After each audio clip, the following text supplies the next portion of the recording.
If you want to win a writer's contest, this video is for you. Hi, my name is Jamie Margolin, and I'm a 16-year-old writer. I've been published in the Huffington Post, Writer's Digest, Teen Inc., my local newspapers, the Seattle Times, etc. And I have a literary agent, and I've had one since I was about 14. I am not just bragging in front of a camera because I like to brag, even though, let's be honest, bragging is kind of fun. I'm telling you this to let you know that I know what I'm talking about. Yeah, I know I'm very young, so you might be wondering, how is this random girl on the internet gonna help me win this writing contest? Well, the thing is, I have judged 2 writing contests, and they're not just any old writing contests. They are the Serendipity Literary Agency's YA Discovery Contest last year, and I'm in the process of judging it this year. And so if you haven't heard of that contest, it's an amazing one to enter. I put the link in the description below, but it's too late, unfortunately, to enter this year. I have to read through hundreds and hundreds of entries, and if you are interested in winning a contest, here is what not to do when entering a writer's contest.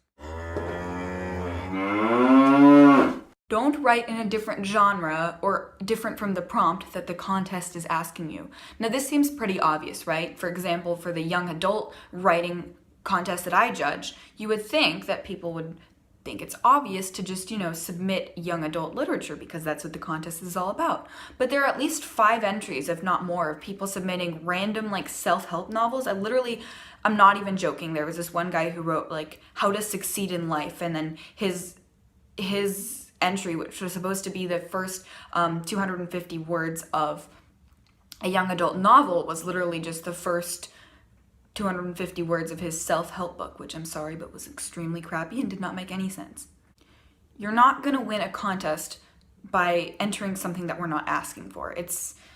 I don't know, I feel like it would be common sense, but just don't do it. Your entry, we are going to notice that it's not what we're asking for, so just don't even try. Be careful with your female characters. I've seen this trope a lot, not only in the entries that I judge, but also in books I see on the shelves. There's a big trope in writing female characters, especially for teen readers, that surrounds this whole trope of not like most girls, not like other girls. And I've seen this so many times in entries and so many times in books. And please stay away from the whole "I'm not like other girls" tropes, because it's annoying. If you're watching this, I'm beautiful. Also, I'm not like other girls. Ew. You don't have to have your character explicitly say, "I'm not like other girls," to make her seem unique. In writing, there is a key tip. Show, don't tell. So if you want your character to be unique, make her have traits and say things, and through her actions show that she's unique and special. But don't say, "I'm not like other girls," or "she wasn't like other girls," because that is annoying, overused, cliche, and no one likes it. And if you're entering a contest, the people reading your entry are gonna be so annoyed they're not even gonna consider it. Please proofread what you write and what you submit to contests. When I'm looking through entries, I know a lot of times, and I've been on the end where I've submitted to contests before, and because you work so hard on your piece of writing, it seems like, yours is the only one that exists and it means so much to you. But us judges, we're seeing hundreds and hundreds of pieces of writing, and so we have to very quickly go through them all. Obviously, we read through them all, but little things can turn us off from your writing. And unfortunately, one of those things is grammatical errors and spelling errors. 1 or 2 is understandable and fine, but if I open up your document and it's just a bunch of red lines and it's just a bunch of spelling errors, it makes you seem unprofessional, and we're less likely to nominate you as the winner. Judging a young adult writing contest, another thing that I see so often is overly angsty, overly dramatic teen characters. I've said this in a past video and also in an article I wrote for Writer's Digest, which I put in the description.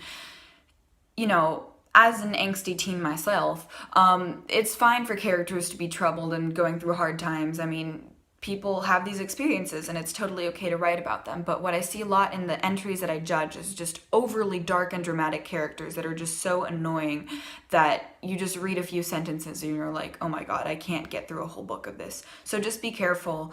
You can have an angsty character, teenagers going through a hard time, but make sure that it's not overly dramatic and just troubled and terrible, because you want your readers to root for your protagonist, and if your protagonist isn't likable, then nobody's going to want to read it and you're not going to win the contest.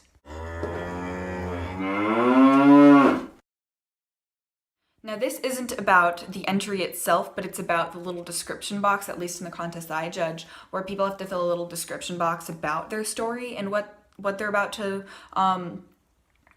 submit. And I've seen this so many times and it comes off so unprofessional and just so annoying. You just want to chuck your computer when you're judging it. But don't write something like, this book is the next Hunger Games, or this book is the next Divergent, or the next anything. Don't say, my friends read this and they know it's going to be a bestseller and this is the best thing you've ever laid your eyes on. And just don't embellish everything and don't try to feed me what I'm supposed to think about your writing. Just say something professional, summarize what you're writing about, and then let your writing speak for itself. And if it can't speak for itself, then that means you have a little more work to do. And that's all I've got for you. If you have more questions about judging contests, what that's like, what judges look for, and how you can win a writing competition, please comment below and I will answer your questions, or if there's enough of them, make a second video. But I hope you enjoyed that and I hope that was helpful, and go forth and enter contests. Don't worry about rejection, just keep entering, just keep writing, just keep pursuing your passion, and eventually, if you keep bettering yourself and working on it, you'll win. Again, I hope that video was helpful, and I'm going to continue judging all of these entries. So good luck with your writing competition, and if you entered this year's Serendipity Literary Agency competition, good luck to you. I'm going to judge them all fairly, read through them. Thank you for having the courage to submit, and yeah, enter competitions and go forth, and I'm gonna go judge this right now, so let's do it. Bye!